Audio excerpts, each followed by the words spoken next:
오늘은 신학 공부를 시작하기 전에 한 가지 중요한 문제에 대한 이야기를 하고 넘어가도록 하겠습니다. 여러분, 우리는 왜 신학 공부를 해야 할까요? 흔히 신학이라고 하면 목회자들을 위한 것 혹은 신학자들을 위한 것 정도로 생각하는 경향이 있습니다. 여러분에게 신학이라는 것은 어떤 이미지인가요? 이 부분에 대해 이야기하기에 앞서서 R.C. 스프로울 교수님의 말을 좀 빌리도록 하겠습니다. R.C. 스프로울 교수님은 이런 말씀을 하십니다. 신학을 회피할 수 있는 그리스도인은 없다. 모든 그리스도인은 신학을 가지고 있다. 정말 그렇습니다. 모든 그리스도인은 삼위일체 하나님에 대한 각자만의 생각 혹은 견해가 있습니다. 이게 일종의 신학인 거죠. 그래서 정말 중요한 건 우리의 신학이 건전한 신학, 즉 성경적인 신학이냐 아니면 거짓된 신학, 비성경적인 신학이냐, 이게 중요한 포인트입니다. 우리는 반드시 건전한 신학, 성경적인 신학을 해야 합니다. 우리의 영혼이 달려있는 문제니까요. 그리고 그것을 토대로 우리는 바른 신앙생활을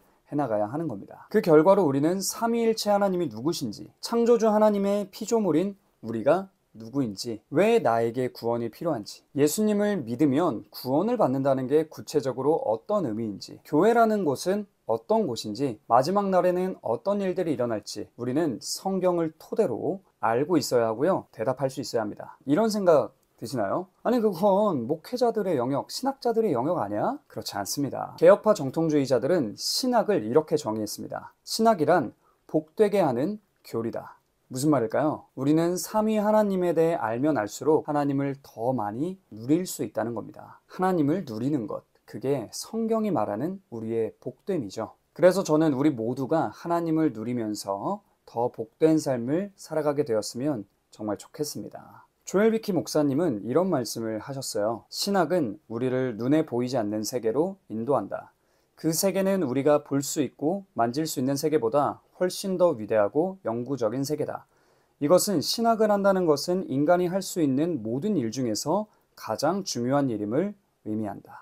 우리는 신학이라는 인간에게 가장 중요한 일에 뛰어들어야 합니다. 신학을 해야 하는지 하지 않아도 되는지는 여러분이 어떤 직업을 가지고 있냐, 어떤 일을 하고 있냐에 달려있지 않습니다. 그럼 어디에 달려있을까요? 여러분이 하나님의 자녀냐, 자녀가 아니냐에 달린 겁니다. 여러분이 하나님의 자녀라면 하나님에 대해 마땅히 알아야 하지 않겠습니까? 누군가가 여러분에게 하나님에 대해 물어보는데 우리 아빠야, 잘은 모르겠는데 아빠야 라고 하면 안 되겠죠. 우리는 하나님 아버지에 대해서 아는 만큼 하나님을 누릴 수 있는 겁니다. 그래서 이 컨텐츠를 기획하게 된 거예요. 저는 우리 모두가 삼위 하나님을 더 많이 누리면서 더 복된 삶을 살게 되었으면 좋겠습니다. 사랑하는 여러분, 이쯤에서 질문 하나 하고 싶습니다. 여러분은 각자의 위치에서 신앙생활을 하시면서 충분히 은혜를 누리고 계신가요? 이 질문 앞에서 여러분은 두 가지로 대답이 가능하겠죠. 충분히 누리고 있다, 아니면 충분히 누리지 못하고 있다. 충분히 누리고 계신 분들께 이렇게 말씀드리고 싶어요. 하나님에 대해 더 알고자 조금씩 신학을 배워가신다면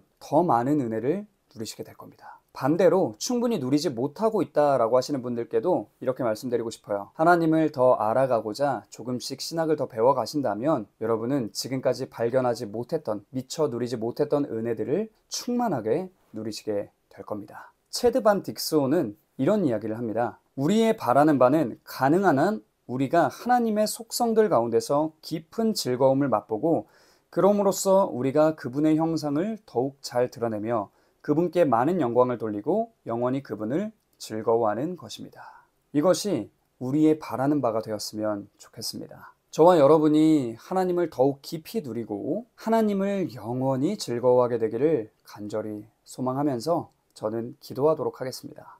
여기까지 내용을 들었을 때 좀 어떠신가요? 신학 공부 해야겠죠?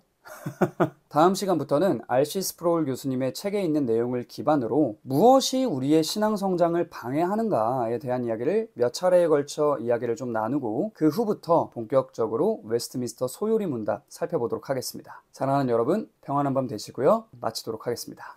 안녕.